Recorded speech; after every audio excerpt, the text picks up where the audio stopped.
All right, welcome back to another special episode of Japan Book Hunter, the manga show. And of course, every time DRCL comes out, I do a video on it. It came out on June 19th, 2 days ago. Got it in the mail. I just kind of pre-ordered it. Usually I try to get my books like a little bit earlier because I know some shops that will put them out early, but just been too busy this time. Read it yesterday. It's amazing. I hope the English version. So 1 is out in English, 2 is coming out soon in English, and we just got 3 here in Japan. So I haven't seen the English versions yet, but I hope the covers are as sick as these. I just love the covers. Artwork is amazing. Of course, on the cover of this, we have Luke or Lucy. So there's a little bit of a hint of what's going on there. But yeah, let's get into it. There's going to be mad spoilers in this. So maybe what I'll do first is I'll just do a kind of a quick flip through. Let's take off the Obi wrap so it's not in the way. And of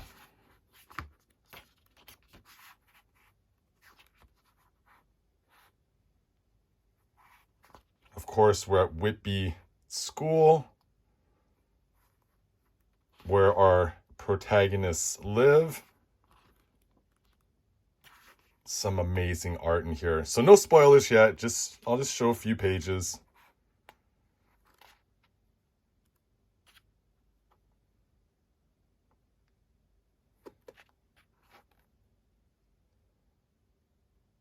Every 2-page spread is just amazing. A little foreshadowing here. Okay, so I don't want to spoil it for those of you that want to wait to read it for the, wait for the English release. Of course, Sakamoto Shinichi is famous for Innocence. I love that series, but let's get into this. Of course, we ended in volume 2, well, with some wanky, but also Luke or Lucy is under some sort of a spell. Of course, Luke is Luke by day and Lucy by night, and anemic or something because of the spell, of course, from the Count. And so they have to, give her blood and stuff. And then we get into volume 3 right here. And at the end of volume 2, we see the Count at the zoo. And of course, he is summoning wolves who he makes into kind of like reindeer so he can fly through the sky. It's fucking wild, dude. Wild.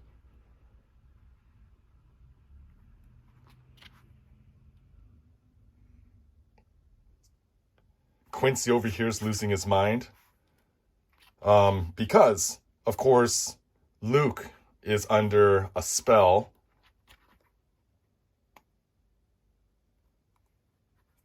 The English is very good. One thing I do not like about Japanese manga is their inattention to the details of English. Sometimes they just throw out some just crappy English, and I'm like, come on, you can do better than that.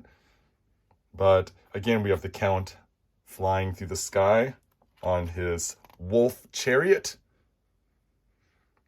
And of course, we have Mina Murray, who is teased by the boys, but she is part of the boys' club. In this, she gets recruited. They form a club, but we will see. We'll see what happens here. It's just amazing. The detail is so good. Very dreamy.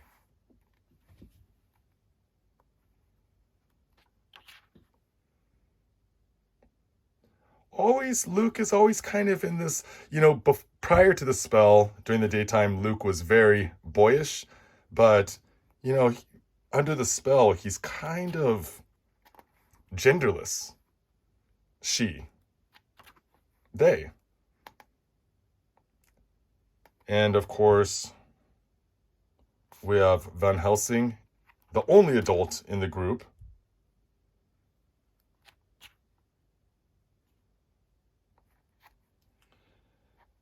Mina takes no crap from the rich Arthur.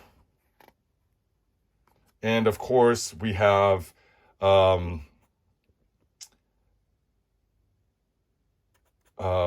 what's his name? Joe, sorry. Joe's nuns. I don't know if it's sister, but they live together. You know, she's going mad. She feels the count coming. There's always that character, the character that wants to become a vampire. I mean, in the movie, the Bram Stoker's Dracula movie, there was the insane dude in the asylum. Same type of deal. Lots of kind of psychedelic, dreamy sequences here with the count.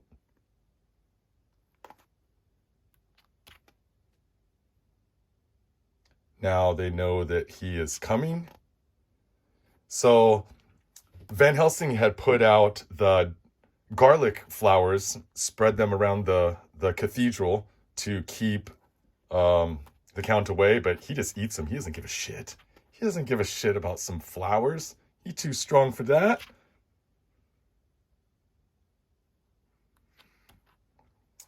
Mina giving a blood transfusion to Luke to try to save him. Them. Then there's some hymn singing, and the hymn singing is keeping the count at bay. One thing about the story, I mean, the artwork is amazing. Sometimes there's like these jumps where the story just suddenly jumps, which can be good. In a couple parts in this, it's amazing. But sometimes I feel like they're just kind of rushing or cutting parts out of the story. But you have to remember, these are serialized in a magazine, right? So they have a limited number of pages. I don't know how many pages Sakamoto gets. I'm imagining somewhere around, 30 to 40 pages that will be put out monthly. And because of that, there has to be some sort of a story within the story for each of those, let's say, 40 pages. So that could be one reason why it feels like sometimes it's not as smooth as I would like the story to be, but sometimes it works amazingly. Again, building tension, the count's coming. At the break of dawn, Lucy returned to Luke. Because of course at night, Luke is Lucy, and by day, Lucy is Luke.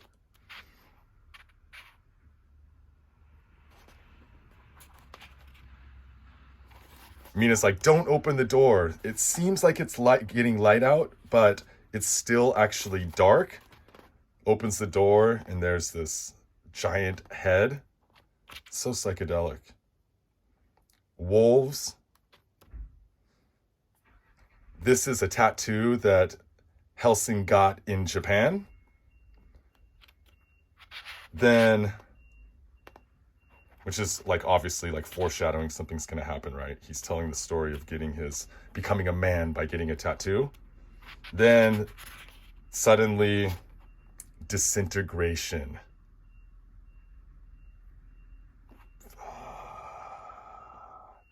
That is wild. The only thing left is Van Helsing's arm.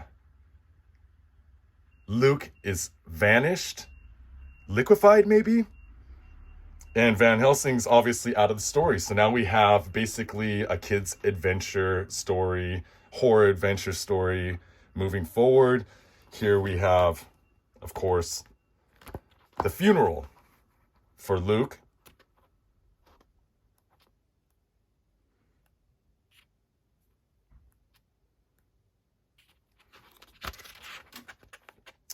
Then we see someone, who is this lady, at a child's window, beckoning them to come outside and play. The caretaker goes to the room. The child is gone. What will happen?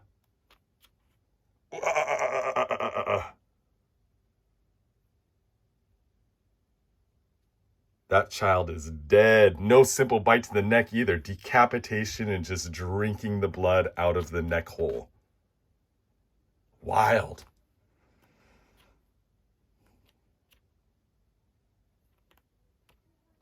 They're forming their club, the Camellia Club, named after the flower. And now they are using a Ouija board to try to talk to Luke, because Luke's body was never recovered, right? Just Van Helsing's arm. They're making some contact. There's a little bit of bickering here, but who do they contact? Not Luke, not Lucy, but Van Helsing. Obviously, Van Helsing feels he needs to stick around to help. So they're going to have to work together, the kids. That's so rad. The Ouija board.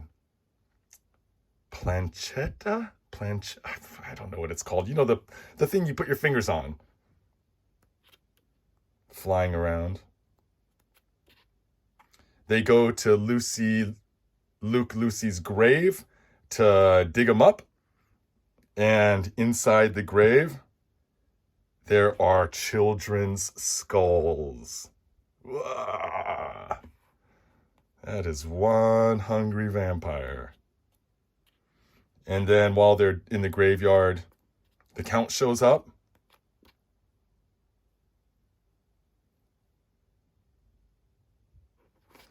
Let me go back. The Count?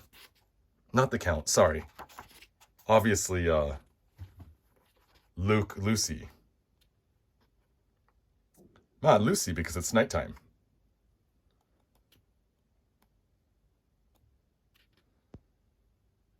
Amazing. Every 2-page spread is amazing.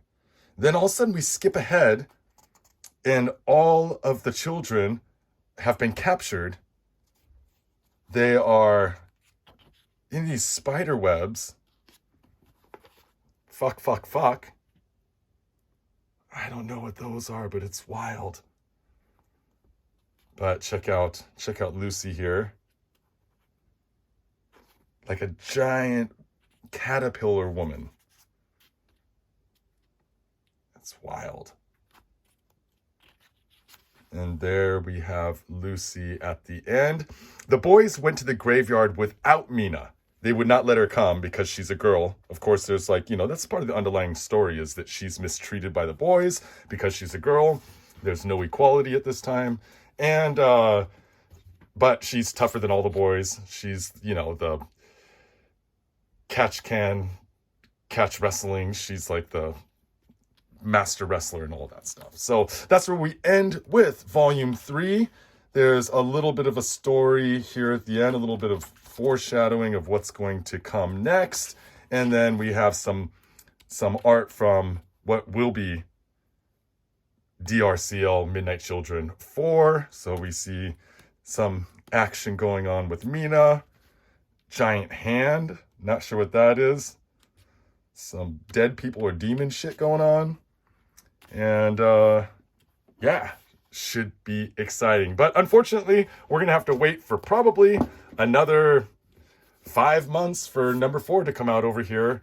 But thank you, my fine friends, for being here. Remember, JapanBookHunter.com is where I sell all of my rad books. And Japan Book Hunter on Instagram is where you can hit me up, message me anytime. And yeah, like, subscribe, drop a comment down below. I try to reply to all the comments. And until next time, my fine friends, matane.